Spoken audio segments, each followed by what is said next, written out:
চাঁপাইনবাবগঞ্জে 7 কোটি টাকা ব্যয়ে নির্মাণাধীন একটি সেতুর কাজ শেষ না করেই চলে গেছে ঠিকাদারি প্রতিষ্ঠান। কাজ না করেই বারবার বাড়ানো হচ্ছে মেয়াদ। এতে চরম ভোগান্তিতে পড়েছেন 3 ইউনিয়নের কয়েক হাজার মানুষ। কর্তৃপক্ষ বলছে দ্রুত সময়ের মধ্যে সেতুটির কাজ সম্পন্ন করা হবে। রফিকুল আলমের পাঠানো তথ্য ও ছবিতে ডেস্ক রিপোর্ট। বিস্তীর্ণ ফসলি মাঠের মাঝেই দাঁড়িয়ে আছে সেতুর মূল অবকাঠামো।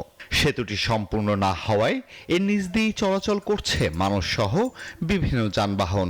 সামান্য বৃষ্টিতেই তৈরি হয় জলাবদ্ধতা, ফলে সেতু থাকলেও তা কার্যকর হচ্ছে না পথচারীদের জন্য।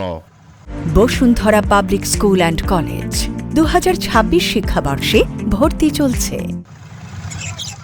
2023 সালের সেপ্টেম্বরে চাঁপাইনবাবগঞ্জ সদর উপজেলার শাহজাহানপুর ইউনিয়নের নরেন্দ্রপুর কাঁচরা খালের উপর 60 মিটার দৈর্ঘ্যের এই সেতুর নির্মাণ কাজ শুরু হয়, কিন্তু ঠিকাদারি প্রতিষ্ঠান গত 1 বছর আগে কাজ অসম্পূর্ণ রেখেই চলে যায়। এমন পরিস্থিতিতে চরম ভোগান্তিতে পড়েছেন 3 ইউনিয়নের কয়েক হাজার মানুষ।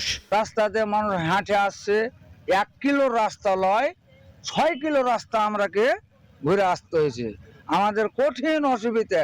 আমাদের এই ব্রিজটা হয়ে এভাবে বদ্ধ রেখে দিয়েছে, আমাদের তো কঠিন সমস্যা হচ্ছে, আমরা যাতায়াত করতে পারছি না। বন্যাতে এবং বর্ষাতে এত ক্ষতি যা শাহজাহানপুরবাসীর মানে বলার শেষ নাই। ঠিকাদারের সাথে কথা হয়, উনি বলছে যে ভাই অধিগ্রহণের টাকা দেয় না আপনারা, আমরা তো যাচ্ছি মাটি ঠিক করছি, তারপরে যে মাটি নিয়ে যে মাটি ফেলতে দিচ্ছে না, আমরা কয়বার লস করব।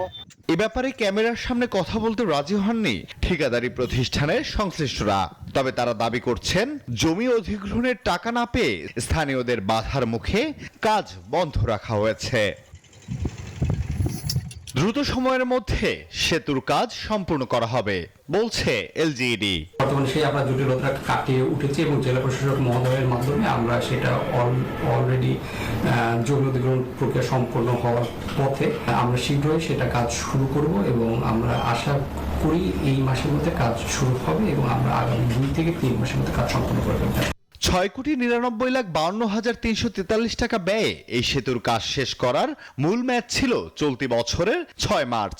তবে নতুন করে প্রকল্পের মেয়াদ বাড়িয়ে আগামী বছরের জুন মাস পর্যন্ত ধরা হয়েছে। Desk report, news 24।